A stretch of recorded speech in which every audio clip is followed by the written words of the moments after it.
Hi friends, welcome to my channel. ಎಲ್ಲರೂ ಹೇಗಿದ್ದೀರಾ? I hope ಎಲ್ಲರೂ ಚೆನ್ನಾಗಿದ್ದೀರಾ ಅಂತ ಅಂದ್ಕೊಂಡು ನಾನು ಈ ವಿಡಿಯೋ ಸ್ಟಾರ್ಟ್ ಮಾಡ್ತಾಯಿದ್ದೀನಿ. ಈ ವಿಡಿಯೋದಲ್ಲಿ ನಾನು 30 ಡೇಸ್ ಹಾರ್ಡ್ ಚಾಲೆಂಜ್ ಮಾಡ್ಕೋತಾ ಇದ್ದೀನಿ. ಸೆಲ್ಫ್ ಚಾಲೆಂಜ್ ಅಂತಲೇ ಹೇಳ್ಬೋದು. ಪೋಸ್ಟ್ ಪ್ರೆಗ್ನೆನ್ಸಿ ಡಯಟ್ನ ಸ್ಟಾರ್ಟ್ ಮಾಡ್ತಾಯಿದ್ದೀನಿ ಅಂತಲೇ ಹೇಳ್ಬೋದು. 1 ಇಯರ್ ಮೇಲಾಗಿದೆ ಪಾಪುಗೆ. ಸೊ ಇನ್ಮೇಲಾದರೆ ವೆಯ್ಟ್ ಲಾಸ್ ಮಾಡ್ಕೊಳ್ಳೋಣ ಅಂತ ಹೇಳಿ ನನ್ನ ಒಂದು ಡಯಟ್ ಸ್ಟಾರ್ಟ್ ಮಾಡ್ಕೋತಾ ಇದ್ದೀನಿ ಅಂತಲೇ ಹೇಳ್ಬೋದು. ಇನ್ನು ಪ್ರತಿಯೊಂದು ವಿಡಿಯೋ ಕೂಡ ಅಪ್ಲೋಡ್ ಮಾಡ್ತೀನಿ. ಎಲ್ಲ ವಿಡಿಯೋನೂ ಕೂಡ ನೋಡಿ ನನ್ನ ಡಯಟ್ ರೂಟೀನ್ ಹೇಗಿರುತ್ತೆ ಅಂತಲೂ ಕೂಡ ಕಮೆಂಟ್ ಮಾಡಿ ತಿಳಿಸಿ. ಇನ್ನು ನಾನು ಬೆಳಗ್ಗೆ ಎದ್ದ ತಕ್ಷಣ 1 ಗ್ಲಾಸ್ ಆಫ್ ಬಿಸಿನೀರು ತೊಗೊಂಡು ಆದಮೇಲೆ ನನ್ನ ಎಕ್ಸಸೈಸ್ ಮತ್ತು ಮೆಡಿಟೇಷನ್ಸ್ ಈ ಥರ ಏನೇ ಇದ್ರೂ ಒಂದು 30 ಮಿನಿಟ್ಸಲ್ಲಿ ಕಂಪ್ಲೀಟ್ ಮಾಡಿಕೊಂಡು ನೆಕ್ಸ್ಟು ಪಾಪುಗೆ ಮತ್ತು ನಮಗೆಲ್ಲ ತಿಂಡಿ ರೆಡಿ ಮಾಡ್ಕೊಬೇಕಲ್ಲ. ತಿಂಡಿ ಮಾಡ್ಕೊಳ್ಳೋಕ್ಕೆ ಇವತ್ತು ಸ್ಪೆಷಲಾಗಿ ಮಸಾಲ ಚಿತ್ರಾನ್ನ ಮಾಡೋಣ ಅಂತ ಅಂದ್ಕೊಂಡು ಮಾಡ್ತಾಯಿದ್ದೀನಿ. ಆ ರೆಸಿಪಿನೂ ಕೂಡ ಶೇರ್ ಮಾಡೋಣ ಅಂಥೇಳಿ ಈ ವಿಡಿಯೋನ ಇಲ್ಲಿ ಅಪ್ಲೋಡ್ ಮಾಡ್ಕೊತಾ ಇದ್ದೀನಿ.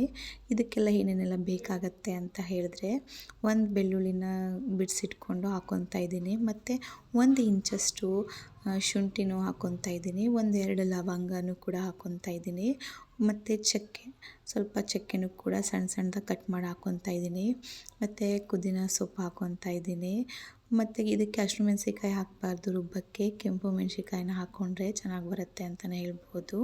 ಇನ್ನು 4 ಸ್ಪೂನ್ ಆಗುವಷ್ಟು ಕಾಯಿ ತುರಿನ ಆ್ಯಡ್ ಮಾಡ್ಕೊತಾ ಇದ್ದೀನಿ. ಇನ್ನು ಲಾಸ್ಟಲ್ಲಿ ಸ್ವಲ್ಪ ಕೊತ್ತಂಬರಿ ಸೊಪ್ಪು ಹಾಕಿ ನೀರನ್ನು ಹಾಕ್ಕೊಂಡು ನೀಟಾಗಿ ಬ್ಲೆಂಡ್ ಮಾಡ್ಕೊಂಡು ಮಸಾಲ ರೆಡಿ ಅಂತಲೇ ಹೇಳ್ಬೋದು. ಈಗ ನಿಮಗೆ ನಾನು ತೋರಿಸ್ತಿದ್ದೀನಲ್ಲ, ಇಷ್ಟು ಬಂದರೆ ಸಾಕು. ಇನ್ನು ನಾನು ಸ್ಟವ್ ಮೇಲೆ ಒಂದು ಪ್ಯಾನಲ್ಲಿ ಇಟ್ಕೊಂಡು 4 ಸ್ಪೂನ್ ಆಗುವಷ್ಟು ಎಣ್ಣೆನ ಕಾಯಕ್ಕೆ ಇಟ್ಕೊತಾ ಇದ್ದೀನಿ. ಆದರೂ ಕಾದಾದಮೇಲೆ ಸ್ವಲ್ಪ ಶೇಂಗಾ ಬೀಜ ಹಾಕ್ಕೊಂಡು ನೀಟಾಗಿ ಫ್ರೈ ಮಾಡ್ಕೊತಾ ಇದ್ದೀನಿ. ಸ್ವಲ್ಪ ಡೀಪಾಗಿ ಫ್ರೈ ಮಾಡ್ಕೊಬೇಕು, ಯಾಕಂದರೆ ನಾನು ಇದ್ರೊಳಗಡೆಗೆ ಎಲ್ಲ ಆ್ಯಡ್ ಮಾಡ್ಕೊಳ್ಳೋದ್ರಿಂದ ಅದು ಸ್ವಲ್ಪ ಕ್ರಿಸ್ಪಿಯಾಗಿದ್ದರೆ ಚೆಂದ ಅಂತ ಹೇಳಿ ನೀಟಾಗಿ ಡೀಪಾಗಿ ಫ್ರೈ ಮಾಡ್ಕೊತಾ ಇದ್ದೀನಿ. ಇನ್ನು ಸ್ವಲ್ಪ 1/2 ಟೇಬಲ್ ಸ್ಪೂನ್ ಆಗುವಷ್ಟು ಸಾಸಿವೆ, ಮತ್ತು 4-5 ಹಸಿಮೆಣಸಿಕಾಯಿನ ಹಾಕ್ಕೊಂಡು, ಮತ್ತು 1 ಸಣ್ಣದಾಗಿ ಹಚ್ಕೊಂಡಿದ್ದೀನಿ ಈರುಳ್ಳಿನ ತೊಗೊಂಡು ಅದನ್ನು ಕೂಡ ಹಾಕ್ಕೊಂಡು ಸ್ವಲ್ಪ ನೀಟಾಗಿ ಫ್ರೈ ಮಾಡ್ಕೊಬೇಕು. ಈರುಳ್ಳಿ ಸ್ವಲ್ಪ ಫ್ರೈ ಆಗೋ ಥರ ಮಾಡಿಕೊಂಡು ಇಷ್ಟು ಬಂದರೆ ಸಾಕು. ಸ್ವಲ್ಪ ಟೇಸ್ಟಿಗೆ ಉಪ್ಪು ಕೂಡ ಆ್ಯಡ್ ಮಾಡ್ಕೊತಾ ಇದ್ದೀನಿ.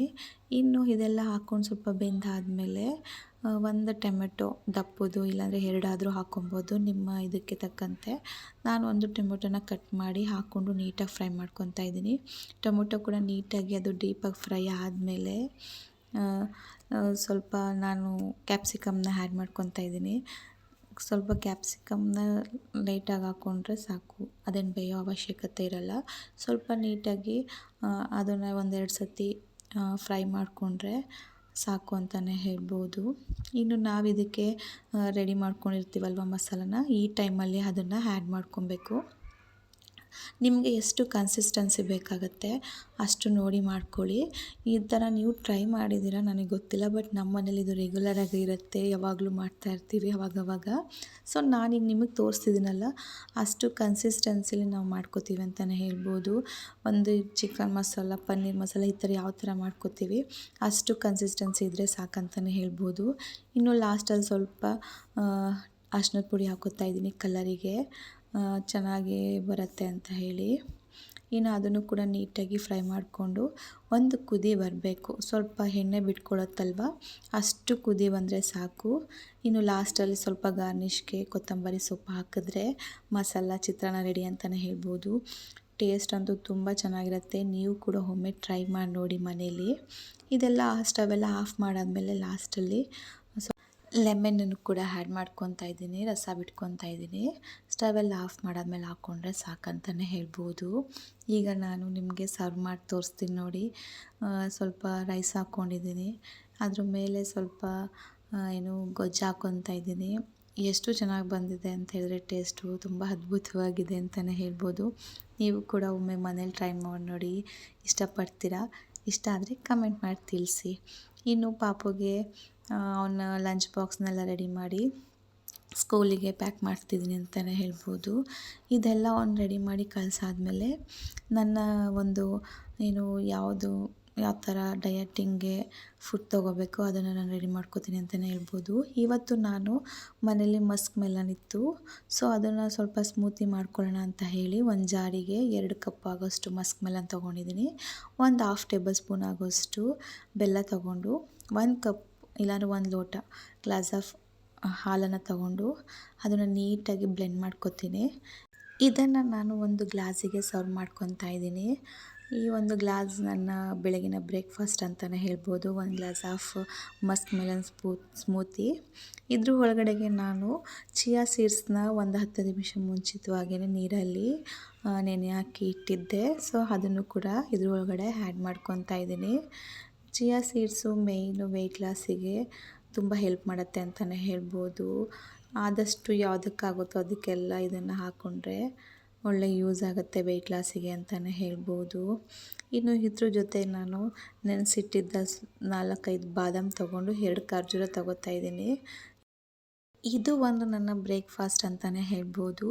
ಇನ್ನು ನಾನು ಮಧ್ಯಾಹ್ನಕ್ಕೆ ಏನು ತೊಗೊಂಡೆ ಅಂತಲೂ ಇದರಲ್ಲೇ ಆ್ಯಡ್ ಮಾಡ್ತಾಯಿದ್ದೀನಿ. ಸ್ವಲ್ಪ ಕಾಬೂಲ್ ಕಡಲೆನ ನೀರಲ್ಲಿ ಹುನಿ ಹಾಕಿ ಸ್ಟೀಮಿಂಗ್ ಕೊಟ್ಕೊಂಡು ರೆಡಿ ಮಾಡ್ಕೊಂಡಿದ್ದೀನಿ. 1 ಕಪ್ ತೊಗೊಂಡಿದ್ದೀನಿ ಅಂತಲೇ ಹೇಳ್ಬೋದು. ಫಸ್ಟು ಸೌತೆಕಾಯಿನ ಸಣ್ಣದಾಗಿ ಹಚ್ಚಿಟ್ಕೊಂಡಿದ್ದೆ, ಅದನ್ನು ಕೂಡ ಆ್ಯಡ್ ಮಾಡ್ಕೊತಾ ಇದ್ದೀನಿ. ಮತ್ತು ಸ್ವಲ್ಪ ಈರುಳ್ಳಿ ಹಚ್ಕೊಂಡಿದ್ದೆ, ಅದನ್ನು ಕೂಡ ಸೇರಿಸ್ಕೊತಾ ಇದ್ದೀನಿ. ಇನ್ನು ಸಣ್ಣದೊಂದು ಕ್ಯಾರೆಟ್ನ ತುರಿದಿಟ್ಕೊಂಡು ಅದನ್ನು ಕೂಡ ಆ್ಯಡ್ ಮಾಡ್ಕೊಂಡಾಯಿತು. ಇನ್ನು ಸ್ವಲ್ಪ ಕ್ಯಾಪ್ಸಿಕಮ್ ಮತ್ತು ಲಾಸ್ಟಲ್ಲಿ ಕೊತ್ತಂಬರಿ ಸೊಪ್ಪು ಇದನ್ನೆಲ್ಲ ಹಾಕ್ಕೊಂಡು ನೀಟಾಗಿ ಮಿಕ್ಸ್ ಮಾಡ್ಕೊತಾ ಇದ್ದೀನಿ. ನೀಟಾಗಿ ಇದನ್ನು ಮಿಕ್ಸ್ ಮಾಡ್ಕೊಂಡಾದಮೇಲೆ ಇದಕ್ಕೊಂದು ಡ್ರೆಸ್ಸಿಂಗ್ ರೆಡಿ ಮಾಡ್ಕೊಳ್ಳೋಣ ಅಂತೇಳಿ ಮಾಡ್ಕೊತಾ ಇದ್ದೀನಿ. ನೆನೆಸಿಟ್ಟಿದ್ದ 5 ಬಾದಾಮ್ ತೊಗೊಂಡಿದ್ದೀನಿ. ಮತ್ತು ಸ್ವಲ್ಪ ಎಳ್ಳನ್ನು ಬಿಸಿ ಮಾಡಿಕೊಂಡು ಒಂದು 2 ಟೇಬಲ್ ಸ್ಪೂನ್ ಆಗೋಷ್ಟು ಆ್ಯಡ್ ಮಾಡ್ಕೊತಾ ಇದ್ದೀನಿ. 1 ಟೇಬಲ್ ಸ್ಪೂನ್ ಆಗೋಷ್ಟು ಆಯಿಲು, ಇದ್ರ ಬದಲು ತುಪ್ಪ ಈ ಥರದ್ದೆಲ್ಲ ಬೇರೆ ಏನಾದರೂ ಹಾಕೊಬೋದು. ಇನ್ನು ಟೇಸ್ಟಿಗೆ ಸಾಲ್ಟ್ ಹಾಕ್ಕೊತಾ ಇದ್ದೀನಿ. ಮತ್ತು ಸ್ವಲ್ಪ ನೀರು ಹಾಕ್ಕೊಂಡು ನೀಟಾಗಿ ಬ್ಲೆಂಡ್ ಮಾಡಿಕೊಂಡ್ರೆ ಒಂದು ಡ್ರೆಸ್ಸಿಂಗ್ ರೆಡಿ ಅಂತಲೇ ಹೇಳ್ಬೋದು. ಇನ್ನು ನಾವು ರೆಡಿ ಮಾಡಿಟ್ಕೊಂಡಿರುವ ಸಲಾಡಿಗೆ ಡ್ರೆಸ್ಸಿಂಗ್ನ ಆ್ಯಡ್ ಮಾಡಿಕೊಂಡು ನೀಟಾಗಿ ಒಂದು ಮಿಕ್ಸ್ ಮಾಡಿಕೊಂಡ್ರೆ ಒಂದು ಒಳ್ಳೆ ಟೇಸ್ಟ್ ಕೊಡುತ್ತೆ ಅಂತಲೇ ಹೇಳ್ಬೋದು. ನೀವು ಕೂಡ ಒಮ್ಮೆ ಟ್ರೈ ಮಾಡಿ ನೋಡಿ ಮನೇಲಿ ಎಷ್ಟು ಚೆನ್ನಾಗಿ ಬರುತ್ತೆ ಟೇಸ್ಟ್ ಅಂತೇಳಿ. ಇನ್ನು ಫೈನಲಾಗಿ ಸ್ವಲ್ಪ ಪೆಪ್ಪರು, ಚಿಲ್ಲಿ ಫ್ಲೇಕ್ಸ್ ಮತ್ತು ಲಾಸ್ಟಲ್ಲಿ ಸ್ವಲ್ಪ ಎಳ್ಳನ್ನು ಮೇಲ್ಗಡೆ ಹಾಕ್ಕೊತಾ ಇದ್ದೀನಿ, ಚೆನ್ನಾಗಿರುತ್ತೆ ಅಂತ ಹೇಳಿ. ನನ್ನ ಒಂದು ಹೆಲ್ತಿ ಲಂಚ್ ರೆಡಿ ಅಂತಲೇ ಹೇಳ್ಬೋದು. ಈ ವಿಡಿಯೋನ ನಾನು ಇಲ್ಲಿಗೆ ಎಂಡ್ ಮಾಡ್ತಾಯಿದ್ದೀನಿ.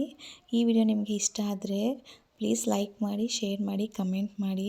ಹಾಗೆ ಇನ್ನೂ ನನ್ನ ಚಾನಲ್ನ ಯಾರೆಲ್ಲ ಸಬ್ಸ್ಕ್ರೈಬ್ ಮಾಡದೆ ನೋಡ್ತಿದ್ದೀರಾ ಪ್ಲೀಸ್ ನನ್ನ ಚಾನಲ್ನ ಸಬ್ಸ್ಕ್ರೈಬ್ ಮಾಡ್ಕೊಂಡು ನೋಡಿ. ಹಾಗೆ ನನ್ನ ಚಾನಲ್ಗೆ ಸಪೋರ್ಟ್ ಮಾಡ್ತಾಯಿರಿ. ನೆಕ್ಸ್ಟ್ ವಿಡಿಯೋದಲ್ಲಿ ಸಿಗೋಣ. Bye. Thank you for watching my video.